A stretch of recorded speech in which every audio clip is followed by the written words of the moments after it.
Godzilla Minus One sampai dicekek Mecha Godzilla, guys. Akhirnya Mecha Godzilla versi Minus One beneran muncul di Godzilla The Right Great Clash, guys. Dan beliau bisa menandingi kekuatan Godzilla Minus One sampai adu semburan napas atomnya gitu. Mari kita bahas Mecha Godzilla yang satu ini, yang ternyata dia brutal juga, guys ya. Bersama Nasrul di sini, welcome to Butuh Film, guys. Now I am become death, the destroyer of worlds.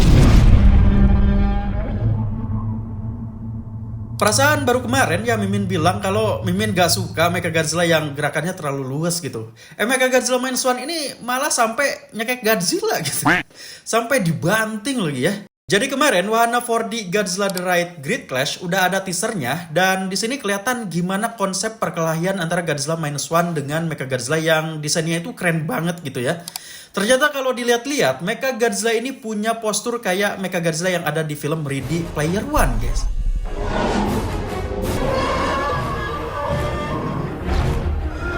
Ya walaupun Mecha Godzilla ini lebih tinggi ya, tapi kalau dilihat dari bodinya yang buntet-buntet kayak gitu, jadinya mirip Mecha Godzilla Ready Player One gitu. Tapi tetap ya, basic desainnya itu berasal dari Mecha Godzilla Kiryu kalau dilihat dari dada dan ekornya.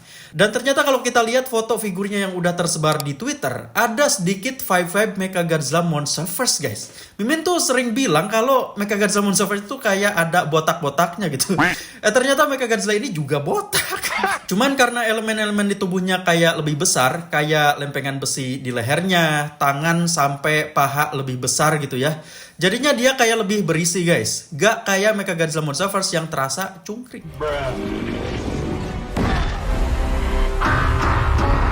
Terus pada bagian kakinya, kalian bisa lihat ada sebuah tabung besi yang berfungsi sebagai suspensi. Karena letaknya di luar, jadinya kesannya lebih realistis gitu, guys. Lebih kayak robot beneran gitu.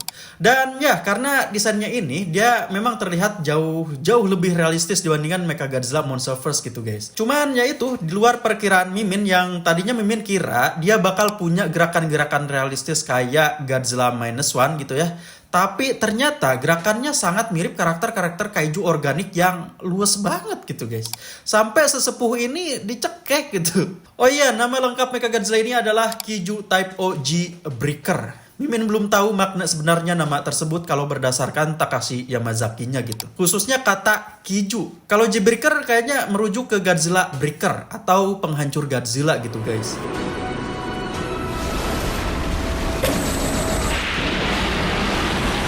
Jadi seperti yang kalian tahu, Godzilla The Right Great Clash ini ngebawa penonton seolah mereka sedang menyaksikan pertarungan Godzilla dengan mengendarai sebuah drone gitu. Kalau di Godzilla The Right sebelumnya kan penonton seolah-olah mengendarai sejenis balon udara, guys. Nah ini ngebuktiin kalau latar waktu Godzilla The Right ini lebih jauh di masa depan dibandingkan dengan Godzilla The Right sebelumnya, guys. Yang latarnya di pasca Perang Dunia Kedua gitu. Di sini, di teaser ini bener-bener ngeliatin langsung gitu. Godzilla yang punya desain manusiaan ini dicekek sama Mecha Godzilla. Dia juga langsung dibanting gitu, guys. Terus mereka berdua adu semburan atom. Godzilla punya napas atom biru dan Mecha Godzilla punya napas atom hijau. Kalian notice gak? Pas Godzilla mau nyembur, dorsalnya otomatis menusuk ke dalam layaknya di film Godzilla Minus One, guys. Dan asap di belakang Godzilla langsung bergemuruh seolah ada gelombang yang sangat dahsyat keluar dari sekitar Godzilla gitu, guys. Ini detail yang sangat realistis banget sih. Mimin suka banget sama hal-hal kecil kayak gini, guys. Oh iya, dari kemarin tuh banyak yang nanya, Bang, kenapa layar Godzilla The Right ini kok kayak melengkung gitu? Bikin pusing gitu. Ya karena ini tuh buat ditayangin di layar yang melengkung juga, guys. Yang emang sudut pandangnya lebar banget kalau dibandingin film-film biasa. Bahkan kalau kita ngelihat behind the scene-nya, Bang Takashi Yamazaki ini sampai memproyeksikan Godzilla The Right ini pakai layar yang bulat gitu, guys. Yang dimana dia ngebiarin gambar filmnya terdistorsi parah supaya pas ditayangin di wahana 4D nanti, yang nonton jadi ngerasa sudut pandang filmnya lebar banget. Semua yang terjadi di filmnya itu kelihatan, guys. Dari gerakan-gerakannya, pertarungan-pertarungannya, dari atas kepala sampai bawah itu kelihatan banget, guys. Terus penonton juga bakal dibawa ke bawah laut nih, guys. Bakal ngeliat Godzilla berenang. Kayaknya yang telasofobia bakal merinding sih. Soalnya penggambaran lautnya kayak real banget, guys. Mimin tuh kagum banget sama Takashi Yamazaki dan tim visual effect-nya.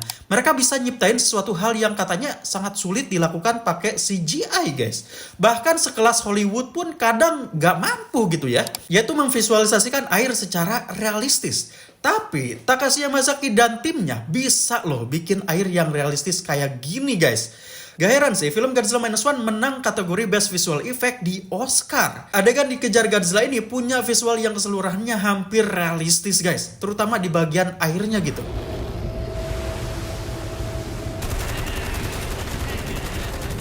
Seperti di film-film Godzilla lainnya guys ya, walaupun latarnya udah di masa depan, Godzilla gak sepenuhnya damai sama manusia gitu. Dia tetap mencoba menyerang kendaraan ini guys. Jadi penonton tuh nanti tuh bakal ngerasa mereka itu diserang sama Godzilla.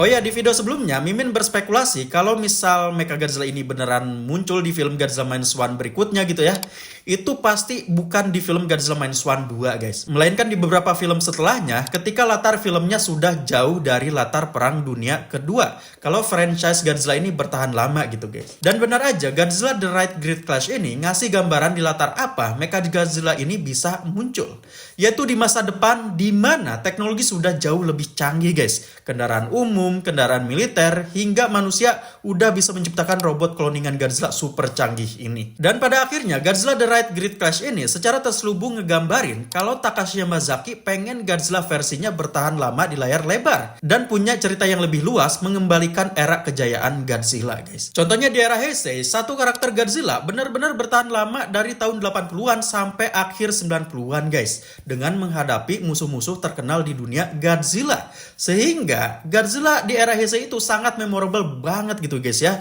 Ceritanya serius tapi gak begitu dark buat anak-anak. Dan ceritanya itu bagus-bagus banget guys. Putu Film berharap Godzilla Toho ini kembali ke kejayaannya di zaman yang udah jauh lebih modern ini guys ya. Bagaimana menurut kalian guys? Tulis pendapat kalian di kolom komentar. Oke, terima kasih sudah nonton video ini. Jika kalian suka silahkan klik like-nya. Dan jangan lupa buat share ke teman-teman kalian yang suka pembahasan mengenai dunia Godzilla guys. Nasrul di sini, see you in the next video guys.